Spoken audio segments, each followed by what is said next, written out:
So I've been making some changes to my setup and I recently bought a pair of 28-inch programming monitors from BenQ to try out for my trading sessions. I ended up loving it, made a whole review on it. BenQ saw it and decided to send me the 32-inch version to check out. So for the first time, I did not have to spend my own money to get this. So shout out to Gwen from BenQ for the hookup. Ladies and gents, we made it. We're starting to get some free tech here on this channel now. Now, having said that, this review is 100% my opinion. Having used both the 32-inch and the 28-inch version now, I'm going to go over some of the pros and cons and compare the two. So this is the BenQ RD320U. If you watched my last review on the 28-inch version, there is an actual difference between the two, and it's much more than just the screen size. But out of the box, it's the same deal. It comes with an HDMI, USB-BNC cable, power cable, user guide, and the monitor and stand. Both models do offer a stand version and an Ergo ARM version, which FYI has an A at the end of the model number if you prefer that.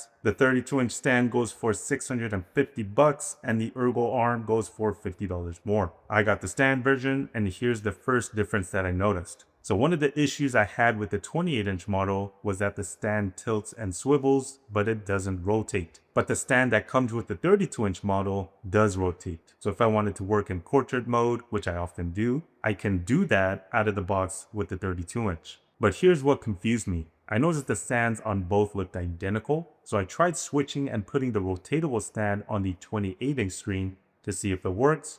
And it did. It fits and works perfectly. So I don't get why they would go through the trouble of making one rotatable and not the other. I mean, I can easily say it's cost, but given that these are the same models that are specifically built for productivity, it just doesn't make sense why they wouldn't offer that option for both. I mean, the only thing I can think of is maybe because they have different aspect ratios, which is the next difference. So obviously the screen size is different, but the bigger 32-inch has an aspect ratio of 16:9, which is what you'll find on most monitors and TVs, while the smaller 28-inch is a 3:2. So even though these are the same models, they're not proportionate to each other. You know, if I buy a 55-inch TV, and let's say I upgrade it to the exact same model, but the 75-inch version, it'll be the exact same TV, but it'll feel like I just zapped it into a larger scale. Here, because the aspect ratio is also different, the smaller 28-inch, believe it or not, actually offers more screen real estate than the bigger 32-inch. If you're an avid moviegoer like I am, just think IMAX screens. They have the ability to show more on the screen because the screen has more vertical space, giving a squarish shape to it. But what's more important is the resolution, because without it, the image would just look stretched out on a taller screen. So both being 4K monitors, the 32-inch has your standard 3040 by 2160 pixel count, while the 28-inch is 3040 by 2560. So that is what gives the ability to put more images on the screen. So again, I don't get why they chose to do this for the smaller 28-inch and not the bigger 32, because at 100% scaling, that text can get really small.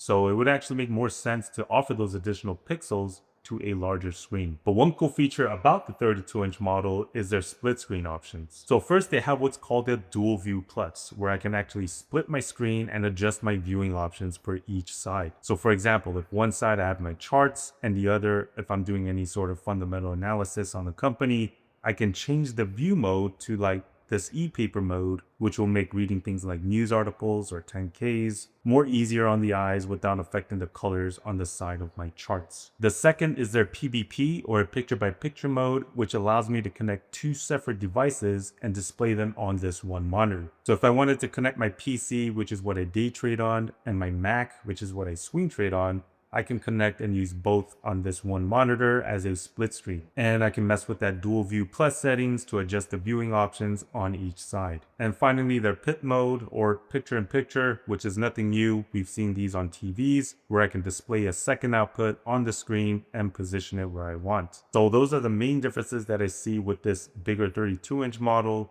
But of course, there's a lot of similarities as well. After all, they're in the same RD family, which means they're specifically built for programmers and I guess unintentionally for traders like me. So this monitor has coding modes that make reading numbers and text much clearer and easier. It's actually even clearer on the 32-inch version because it's got even a higher contrast ratio of 2000 to 1, which gives deeper blacks. They also offer a lot of the same eye care features as discussed in the 28-inch review. So it's got the low blue light settings to help reduce eye strain for long sessions. It has the function bar that detects how light or dark a room is and automatically adjusts the screen to make it easier on the eyes. And what I forgot to mention in my last review is that this function bar is actually a touchscreen and acts like sort of like a hotkey to the settings. So here I can quickly swipe and easily adjust right on the function bar without having to navigate through the maze of settings, which makes things convenient. It also has ambient lighting, or what they call moon halo backlighting. If you're like me and prefer to work in darker rooms, this helps ease the brightness of the screen with the dark background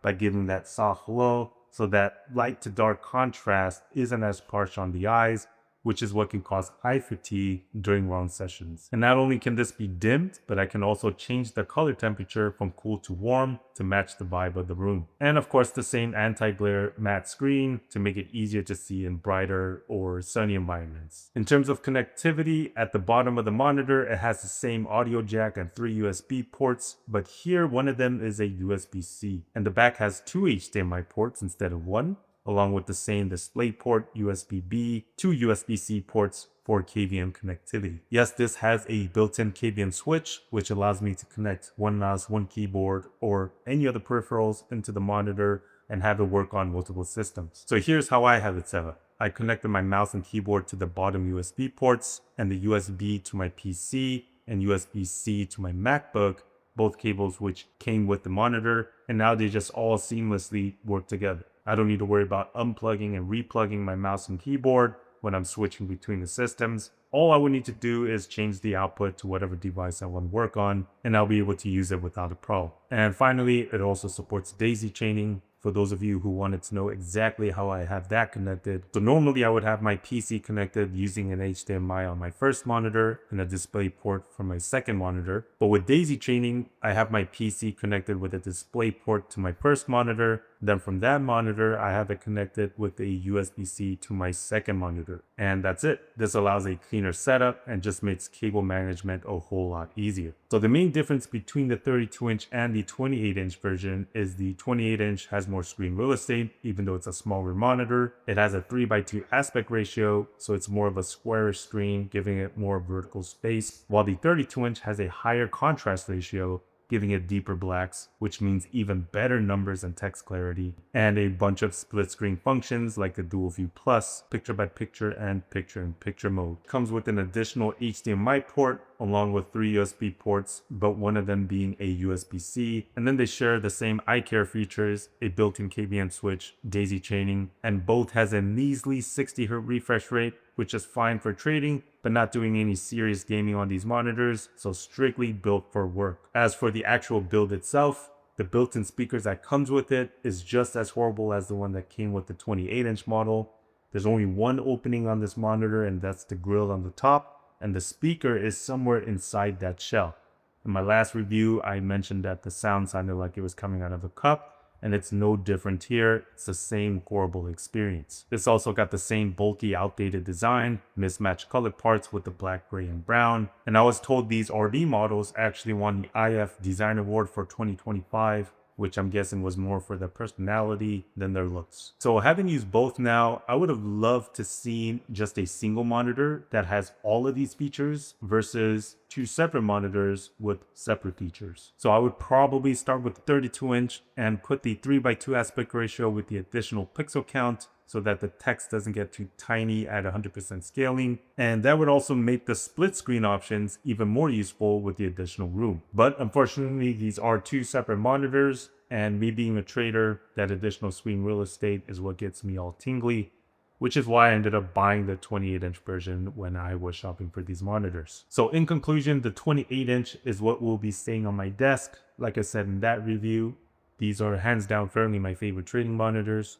And of course, the 32-inch will not be going to waste. It's going to be heading into my wife's office where actually the split screen will be coming into use. And they actually sent me another 28-inch monitor just because they knew I loved it. So that one for sure will be living on my desk. So thanks again, BenQ, for these awesome monitors. And hey, if you're a company out there that thinks they can top BenQ, you got a better trading monitor out there, shoot me an email at sendjamesrichthings@gmail.com, and I'd be happy to put it to the test. Hope you enjoyed this one. As always, I appreciate you being here. Hope to see you on the next one. Peace. Let's dance tonight.